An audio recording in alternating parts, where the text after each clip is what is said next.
Morning to all of you. Now, question answer, remaining question answers of first chapter of chemistry of class 10th, chemical reactions and equations. Okay. 9 number, what does one mean by exothermic और endothermic reaction? Give example. तो इसको तो मैंने आपको exothermic endothermic का definition लिखा दिया था, एग्जांपल भी दिया था, तो आप खुद से ये लिख लोगे. ठीक है, मैंने इसका आंसर नहीं लिखा, आप पे छोड़ा है. मैंने डेफिनेशन आपको लिखा दिया है. तो ये पूछ रहा था एक्सोथर्मिक एंडोथर्मिक है क्या, तो बताया हुआ है, लिख लीजिएगा. ये देखिए बहुत इंपॉर्टेंट क्वेश्चन है, थोड़ा सा आपको बहुत इंपॉर्टेंट है, VVI क्वेश्चन ये. ठीक है, why is respiration considered an exothermic reaction? Respiration को एक्सोथर्मिक क्यों माना जाता है? Why is respiration considered an exothermic reaction? Respiration को एक्सोथर्मिक क्यों माना जाता है? पहले तो आप समझिए कि रेस्पिरेशन, तो रेस्पिरेशन क्या है? The process of gaining of oxygen and losing of carbon dioxide called respiration. श्वास लेने और छोड़ने की प्रक्रिया से जनरली हम लोग रेस्पिरेशन कहते हैं. तो श्वास में क्या लेते हैं? लेने में ऑक्सीजन लेते हैं, कार्बन डाइऑक्साइड छोड़ते हैं. तो यानी ये जो है रेस्पिरेशन का जो है रिएक्शन है. ये रिएक्शन क्या चीज लिखा है? रेस्पिरेशन का, है ना. गेनिंग ऑफ ऑक्सीजन, ऑक्सीजन लिया ना जी, लेफ्ट साइड है यानी participate in the reaction. Left side ना है रिएक्टेंट सब, यानी participate in the reaction. Oxygen लिया, कार्बन डाइऑक्साइड छोड़ा, इसी को बोलते हैं रेस्पिरेशन. ठीक है, तो देखिए सबसे पहले रेस्पिरेशन तो आप समझ गए कि गेनिंग ऑफ ऑक्सीजन है एंड लूजिंग ऑफ ऑक्सीजन. तो यहाँ पर देखिए गेनिंग ऑफ ऑक्सीजन हो रही है और यहाँ पर लूजिंग ऑफ कार्बन डाइऑक्साइड हो रही है. तो इसको हम लोग बोलते हैं रेस्पिरेशन. ठीक है, एक्सोथर्मिक क्या है? Heat release. देखिए हीट रिलीज हुआ ही यानी एक्सोथर्मिक. एक्सोथर्मिक होता है heat is release. Heat release में हो ना, रिलीज मतलब प्रोडक्ट तरफ, है ना. तो ये तो क्लियर. आप चलिए थोड़ा सा मैं एक्सप्लेन कर देता हूँ इसको. सिंपली मैं तो आपको समझा दिया. Respiration is the gaining of oxygen and losing of carbon dioxide, है ना. Exothermic heat is released out, heat में रिलीज होता है बाहर, called exothermic. तो ये तो क्लियर हो गया. अब देखिए क्या लिखा है, इसको थोड़ा एक्सप्लेन कर देते हैं. देखिए हम लोग जो खाना खाते हैं वो टूट जाता है सिंपलर सबस्टेंस में. सही बात है. आप जो खाना खाएं ऐसा नहीं है कि मान लेते हैं आप खाएं चावल, तो वो चावल का दाना ही आपको पेट में रखा हुआ है, नहीं, वो छोटे छोटे सबस्टेंसेस में टूट जाते हैं डाइजेस्ट होकर. हम लोग जो खाना खाते हैं, बायोलॉजी वाले शायद आप लोग को बहुत बढ़िया से समझाए होंगे, हम लोग जो खाना लेते हैं वो बहुत ही छोटे छोटे सबस्टेंसेस में टूट जाती है ड्यूरिंग डाइजेशन. जैसे कि हम लोग राइस लेते हैं, पोटैटो लेते हैं, ब्रेड लेते हैं, ये कार्बोहाइड्रेट रखते हैं. क्या रखते हैं? कार्बो. और ये कार्बोहाइड्रेट टूट जाता है ग्लूकोज और टूट कर बनाता है ग्लूकोज. ये ग्लूकोज ऑक्सीजन से कंबाइन करता है हमारे बॉडी के. ऑक्सीजन कहाँ से? तो हमारे बॉडी के से रेस्पिरेशन में लेते हैं ना ऑक्सीजन, तो बॉडी के सेल के ऑक्सीजन से कंबाइन करता है और provides energy that we need to stay alive, जो हमें जीवित रखने के लिए जरूरी है. देखिए रिएक्शन यहाँ पर लिख दिया मैंने. ग्लूकोज बन लिया, ग्लूकोज बनाया. कहाँ से ग्लूकोज बनाया? जो हम लोग खाना खाए, छोटे छोटे सबस्टेंस में टूट गया, जो कार्बोहाइड्रेट है और टूट कर बनाया ग्लूकोज. यही ग्लूकोज ऑक्सीजन से कंबाइन किया, बनाया कार्बन डाइऑक्साइड, वाटर और हीट एनर्जी. तो यहाँ पर क्या देखो कि this whole process is known as respiration. इस पूरे प्रोसेस को हम लोग रेस्पिरेशन बोलते हैं. और इसमें रिलीजेज एनर्जी, और इसमें क्या रिलीज हुआ? कौन एनर्जी? तो हीट एनर्जी. इसलिए रेस्पिरेशन को हम लोग एक्सोथर्मिक रिएक्शन मानते हैं. ठीक है, एक बार एक नजर फिर से देख लीजिए. हम लोग जो खाना खाते हैं, है ना, हम लोग जो खाना खाते हैं कि the food we eat broken into simpler substances. हम लोग जो खाना खाते हैं वो छोटे छोटे सबस्टेंसेस में टूट जाती है ड्यूरिंग डाइजेशन. जैसे कि एग्जांपल पे दिया है राइस, पोटैटो, ब्रेड, ये सब कार्बोहाइड्रेट रखते हैं और ये कार्बोहाइड्रेट जो है टूट कर बनाते हैं ग्लूकोज, और ग्लूकोज ऑक्सीजन से कंबाइन होकर बनाता है कार्बन डाइऑक्साइड और हीट, है ना. तो इस होल प्रोसेस को हम लोग बोलते हैं रेस्पिरेशन. और क्या रिलीज किया? Heat energy. Hence respiration is considered exothermic. ठीक है, अगला सवाल है भाई are decomposition reaction called opposite of combination. कहता है डिकम्पोजिशन जो है कम्बिनेशन का उल्टा क्यों क्यों है? अरे डिकम्पोजिशन में क्या होता है कि एक सबस्टांस टूट के 2-3 तरह के सबस्टांस बनाता है, कॉम्बिनेशन में क्या होता है 2-3 तरह के जुड़ के कुछ नए सबस्टांस बनाते हैं। तो उल्टा है ही, इसमें एक टूटा 2-3 तरह का बना, इसमें 2-3 जुड़कर एक बनाता है, तो उल्टा हुआ ही हुआ, है ना। कहता है डिकम्पोजिशन रिएक्शन को जो है कॉम्बिनेशन रिएक्शन का उल्टा क्यों मानते हैं। देखिए डिकम्पोजिशन रिएक्शन में क्या होता है, वन सबस्टांस ब्रेक्स इनटू 2 और मोर सबस्टांसेस। डिकम्पोजिशन में एक सबस्टांस टूटकर 2 या 2 से अधिक सबस्टांस बनाते हैं डिकम्पोजिशन में। लेकिन कॉम्बिनेशन में क्या होता है, 2 और मोर सबस्टांसेस कंबाइन और फॉर्म न्यू सबस्टांसेस। इसलिए डिकम्पोजिशन को कॉम्बिनेशन का उल्टा माना जाता है, ठीक है। डिकम्पोजिशन में क्या हुआ, एक और टूटकर 2 को बनाया, कॉम्बिनेशन में 2 को जुड़कर 1 को बनाया। इसमें टूट रहा है, इसमें जुड़ रहा है, इसमें टूट रहा है, इसमें जुड़ रहा है, इसलिए उल्टा है। मैंने एक एग्जांपल देके क्लियर कर दिया, ठीक है। अब देखिएगा अगला सवाल देखेंगे।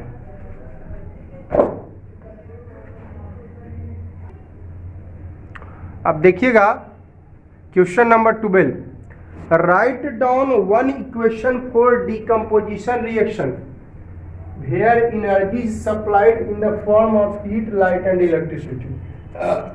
कहता है एक इक्वेशन लिखिए डिकम्पोजिशन रिएक्शंस का, है ना। Right one equations for each of decomposition reactions, जहाँ एनर्जी सप्लाई होता है हीट के फॉर्म में, लाइट के फॉर्म में, इलेक्ट्रिसिटी के फॉर्म में। तो मैंने आपको डिकम्पोजिशन रिएक्शन में 4 टाइप्स बताया था, thermal decomposition reaction, photochemical decomposition reaction, है ना, इलेक्ट्रोलाइटिक डिकम्पोजिशन रिएक्शन और कैटालाइटिक डिकम्पोजिशन रिएक्शन। तो thermal decomposition, energy form supplied in the form of heat. Photochemical decomposition, energy supplied in the form of light. Electrolytic decomposition, energy supplied in the form of electricity. और एक और होता है catalytic, energy form in the by the catalyst, है ना।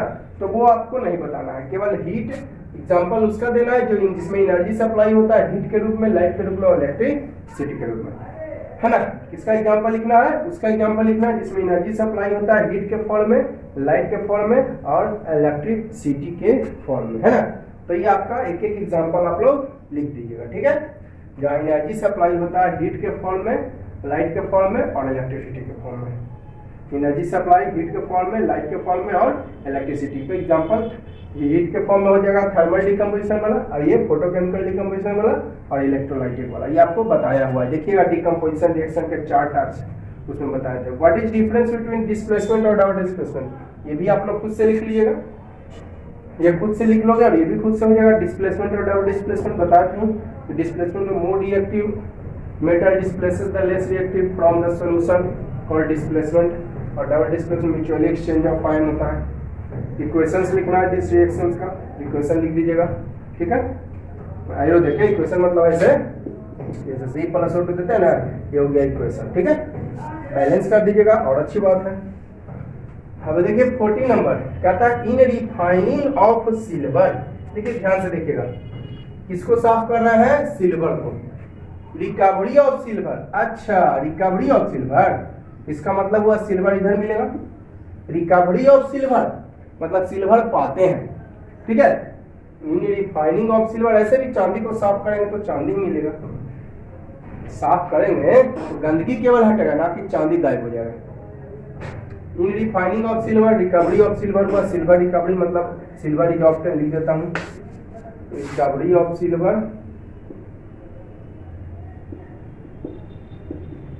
Means silver is obtained, ठीक है। Silver obtained हो गया, चलो इधर सिल्वर लिख देते हैं। फ्रॉम सिल्वर नाइट्रेट सॉल्यूशन, अच्छा किससे, सिल्वर नाइट्रेट सॉल्यूशन से, यानी AgNO3 सॉल्यूशन, है ना। ब्रैकेट में लिख देते हैं Ag, सिल्वर नाइट्रेट, ये हो गया।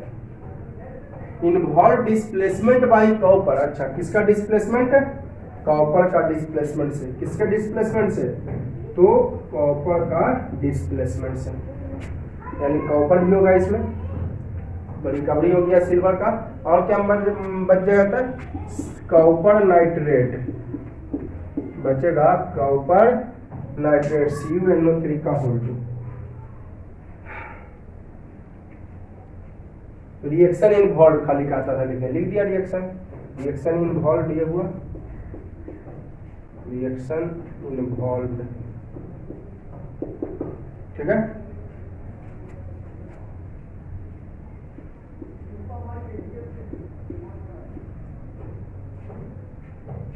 रिएक्शंस इन्वॉल्व कहता, फिर से देखिएगा, इन रिफाइनिंग ऑफ सिल्वर, रिफाइनिंग कहिए चाहे रिकवरी कहिए वही बात हुआ, रिफाइनिंग है लिखिए, रिफाइनिंग कहिए या रिकवरी, रिफाइनिंग ऑफ सिल्वर मतलब सिल्वर इज ऑब्टेन्ड, सिल्वर प्राप्त होता है, तो सिल्वर प्राप्त होता है तो यानी इधर लिख दिए, रिकवरी ऑफ सिल्वर मतलब सिल्वर प्राप्त होता है, इधर लिख दिए किससे, सिल्वर नाइट्रेट सॉल्यूशन से, तो इधर लीजिएगा सिल्वर नाइट्रेट सॉल्यूशन यानी एक्यू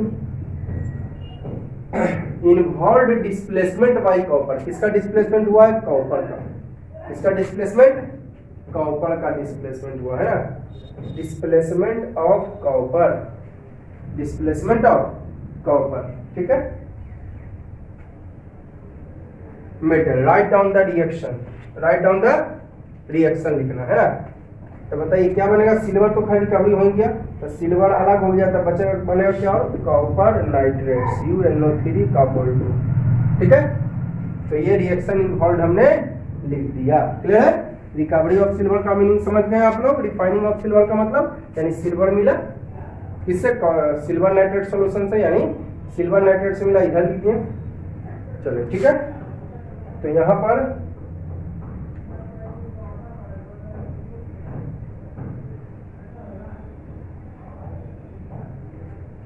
पर क्या था, यहाँ पर कॉपर इज तो मोर रिएक्टिव था, कॉपर इज मोर रिएक्टिव, लिख देता हूँ यहाँ पर, reactive than silver, then it displaces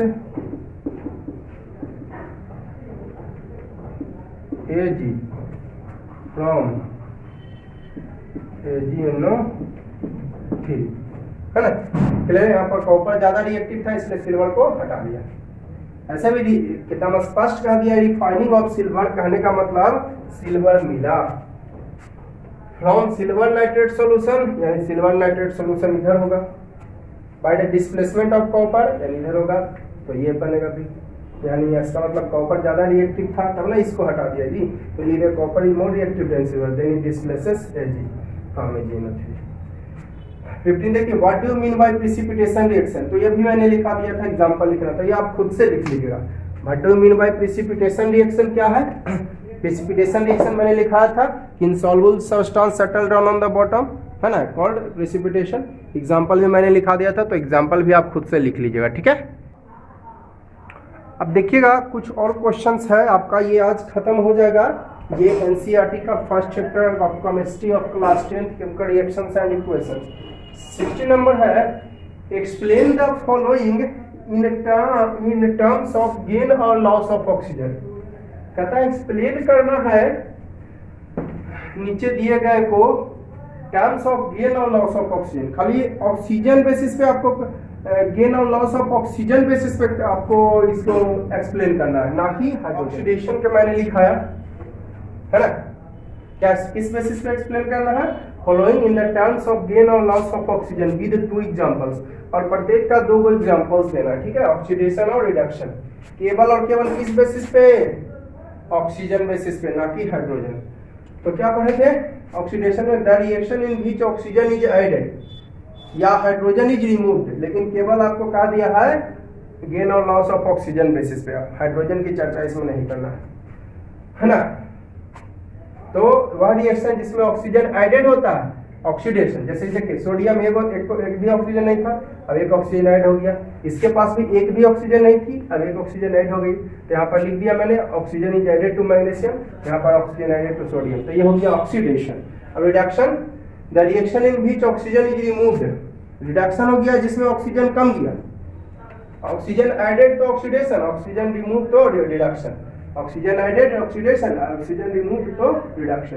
तो रिएक्शन जिसमें ऑक्सीजन रिमूव होता है from a substance called reduction.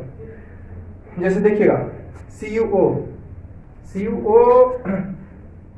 है और प्लस H2 है, तो फर्स्ट ऑफ ऑल ब्रेक मैंने ही बताया था आप लोग को, तो ब्रेक होगा तो चलिए ब्रेक होता है तो Cu के 2 प्लस O के डबल माइनस H के आपको यहाँ पर प्लस हो जाएगा। दोस्ती तो जानना करते हैं आजकल दूर वाला के साथ, तो Cu और O एक के घर के आदमी है, दोस्ती होगा नहीं, तो ये दोनों में दोस्ती होगा तब बनाया H के दोस्ती O से। और दोस्ती तो जानना करते हैं बड़ी गहरा होता है, अमीर का दे देता है गरीब का को, तो 2 रुपया कह दे देगा H को, और ये कह रहे हैं आ जाएगा 1 लिखना कोई जरूरी नहीं है। बचा Cu, तो बचा Cu प्लस H2O, क्या बचा Cu प्लस H2O। तो यहाँ पर देखिए ऑक्सीजन रिमूव हो गया CuO से, किससे रिमूव हो गया CuO से, oxygen is removed from CuO, वही लिख दिया यहाँ पर। उसी तरह ऑक्सीजन रिमूव्ड फ्रॉम ZnO है ना, यहाँ पर एक ऑक्सीजन था अब एक भी ऑक्सीजन है तो ऑक्सीजन कम दिया, तो ऑक्सीजन रिमूव फ्रॉम ZnO, ठीक है। तो ये हो गया रिएक्शन। अब देखिए 70 नंबर का एक shiny brown coloured element X है, एक शाइनी भी है ब्राउन भी है कलर्ड एलिमेंट X, इसको हीटिंग किया जाता है एयर में, है ना, हीटिंग किया जाता है एयर में। तो हीटिंग किया जा रहा है भाई, छोड़ दिया नहीं गया है ना, तो कलर जो है इसका ब्लैक हो जाता है। कलर कैसा हो जाता है, तो कलर इसका ब्लैक हो जाता है, ठीक है। तो कहता है कि नेम द एलिमेंट X, उस एलिमेंट का नाम आप बताइए, है ना, इस एलिमेंट का नाम बताइए।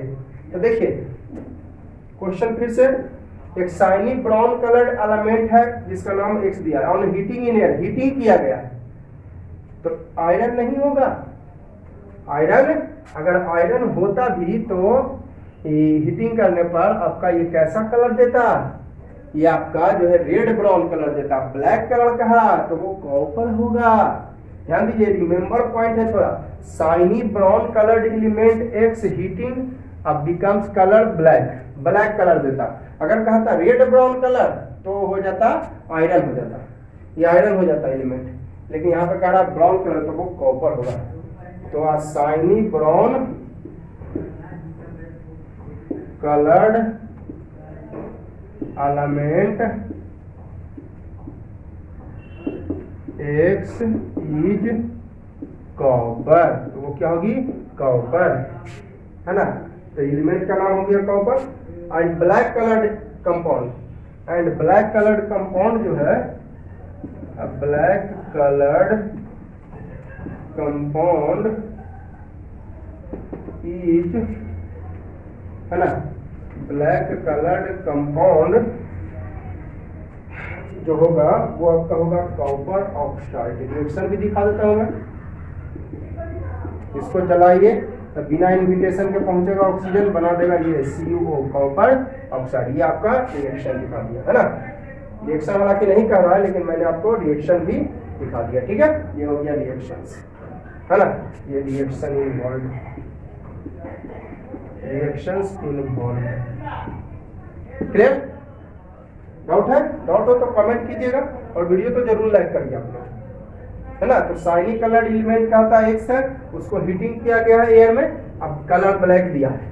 अगर रेड ब्राउन कलर का था तब वो ये एलिमेंट आयरन हो जाता, लेकिन कलर ब्लैक तो वो कॉपर होगा। कॉपर को अगर हीटिंग किया जाता है तो ब्लैक कलर देता है, जिसका नाम है ये हो गया ब्लैक कलर्ड, है ना, कंपाउंड, ठीक है, ब्लैक कलर्ड कंपाउंड। क्लियर है ना। थोड़ा गिर भी लग रहा है तो इधर लिख देता हूँ। रिएक्शन इनको, रिएक्शन तो समझ गए कि ये रिएक्शन है, यही है black coloured compound, black coloured compound, ठीक है। चलिए अब देखिए अगला क्वेश्चन है, why do we apply paint on iron article. अरे यार सिंपली बात है, सेफ्टी के लिए होता है, ये समझ गए ना। अगर कोई कलर जो है एयर में उसको रखते हैं, हीटिंग करते हैं और ब्लैक हो जाता है, किसी को रखते हैं एयर में और ब्लैक हो जाता है तो वो कॉपर होगा, उसका नाम होगा कॉपर। और जो ब्लैक कलर कंपाउंड है उसका नाम होगा कॉपर ऑक्साइड, ठीक है ना। तो शाइनी ब्राउन कलर एलिमेंट जो X है वो कॉपर है और ब्लैक कलर कंपाउंड जो है वो कॉपर ऑक्साइड है। रिएक्शन मैंने यहाँ लिखा दिया, ये ब्लैक कलर कंपाउंड है। अगला सवाल, आयरन नहीं होगा, रेड ब्राउन का था तो वो एलिमेंट आयरन होता है। Why do we apply paint, तो we do apply paint on iron articles for the prevention from rusting, rusting से बचाव के लिए और ऑक्सीडेशन ऑफ एयर, एयर के ऑक्सीडेशन से बचाव के लिए, है ना। पेंट क्यों करते हैं? लोहे को जंग लगने से बचाने के लिए और ऑक्सीडेशन से बचाने के लिए, ठीक है। अब आपका 2 क्वेश्चन और बचा है, वो भी मैं खत्म कर देता हूं। अब देखिएगा 90 नंबर क्वेश्चन है, oil and fat containing food items flushed with nitrogen, भाई है ना। ऑयल और फैट कंटेनिंग फूड को नाइट्रोजन के साथ पैक क्यों किया जाता है? जैसे आप चिप्स कुरकुरे देखें ना, चिप्स कुरकुरे, यहाँ पर मैं पॉइंट बना कर लिख देता हूँ। इन्हें चिप्स एंड कुरकुरे पहले ही बताया था, कुरकुरे खाते हैं ना आप लोग, chips and Kurkure, nitrogen gas is filled for the prevention, बचाव के लिए। प्रिवेंटेशन मीन्स बचाव, ठीक है। तो ऑयल और फैट कंटेनिंग फूड आइटम्स को नाइट्रोजन के साथ पैक किया जाता है क्योंकि नाइट्रोजन एक एंटीऑक्सीडेंट गैस है, यानी कंट्रोल्स, है ना।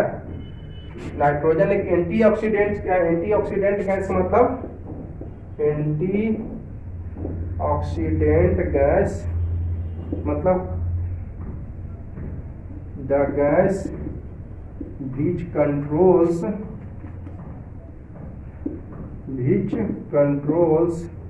मतलब रोकना, the oxidation process, oxidation process को क्या करता है? तो रोकता है, ठीक है। जो ऑक्सीडेशन प्रोसेस को, है ना, रोकता है। तो एंटीऑक्सीडेंट कैसे, यानी ऑक्सीडेशन स्लो हो जाता है, which prevents the food from oxidation, है ना। ऑक्सीडेशन से फूड जो है बच जाता है, ठीक है। Oil and fat containing food में नाइट्रोजन भरा जाता है साथ में, क्यों? क्योंकि ऑयल और फैट कंटेनिंग जो फूड है उसमें नाइट्रोजन इसलिए भरा जाता है क्योंकि नाइट्रोजन एंटीऑक्सीडेंट गैस है जो ऑक्सीडेशन से बचाता है, which prevents food from the oxidation, ठीक है। और अगला लास्ट सवाल है आपका, explain the following terms with one example, density और कोरोजन। तो ये मैंने डिफिनेशन आपको लिखा दिया था, या मैं खुद आप लोग पे छोड़ दिया, खुद से लिख लीजिएगा, ठीक है। डेंसिटी और कोरोजन का एक्सप्लेन करना, तो खुद से आप लोग लिख लीजिएगा, मैंने आप पे छोड़ दिया, ठीक है। तो इस वीडियो के लिए इतना ही, वीडियो जरूर लाइक कर दीजिएगा और दोस्तों को ज्यादा से ज्यादा जरूर शेयर कीजिए। Now that's all for today and also that's all for this chapter because this chapter is finished today.